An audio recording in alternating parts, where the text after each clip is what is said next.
ઓડિશાની 1 માસથી નીકળી ગયેલી મહિલાને મદદે આવતી 181 મહિલા હેલ્પલાઇનની ટીમ તારીખ 30/4/2024ના રોજ બપોરના જાગૃત નાગરિક દ્વારા 181 મહિલા હેલ્પલાઇન પર કોલ કરીને જણાવેલ કે એક મહિલા ગાંધીધામ રેલવે સ્ટેશન પર બેસીને રડી રહ્યા છે।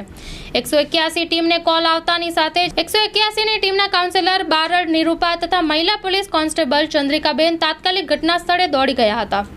181 ટીમ તથા ગાંધીધામ રેલવે પોલીસ સ્ટેશનની સી ટીમના કર્મચારી ભાવનાબેન તથા કુસુમબેન સંકલનમાં રહી પીડિતાબેનની પૂછતાછ કરી તેમજ પીડિતાબેનનું કાઉન્સેલિંગ કરતા પીડિતાબેને તેમનું નામ સેજલબેન યાદવ જણાવેલ અને પીડિતાબેનના લગ્નને આશરે 10 વર્ષ થયા છે અને લગ્ન જીવનથી 2 સંતાન છે તેમજ પીડિતાબેન અને તેઓના પતિ વચ્ચે અણબન થતાં પીડિતાબેન ઘરે કોઈને જાણ કર્યા વગર ઘરેથી નીકળી આવેલા હતા।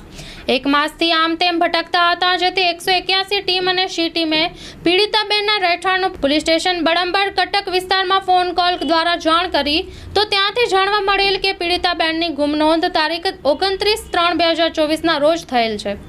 ત્યારબાદ પીડિતાબેનના ભાઈ અને પતિ સાથે ફોન પર વાત કરતા પીડિતાબેનના ભાઈ અને પતિએ હાશ કર્યો હતો કે મારા બેન અને પત્ની સહી સલામત છે।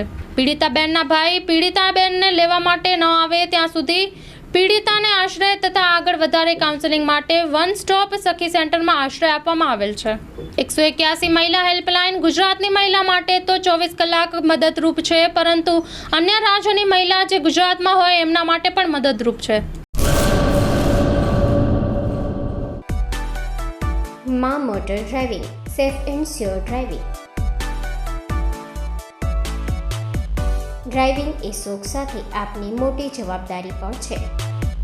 અમારા ઇન્સ્ટ્રક્ટર દ્વારા સચોટ અને સરળ માર્ગદર્શન આપની રોજની તાલીમની માહિતી મેળવીને શું અધુરાશ છે એના ઉપર પૂરું ફોકસ કરાય છે।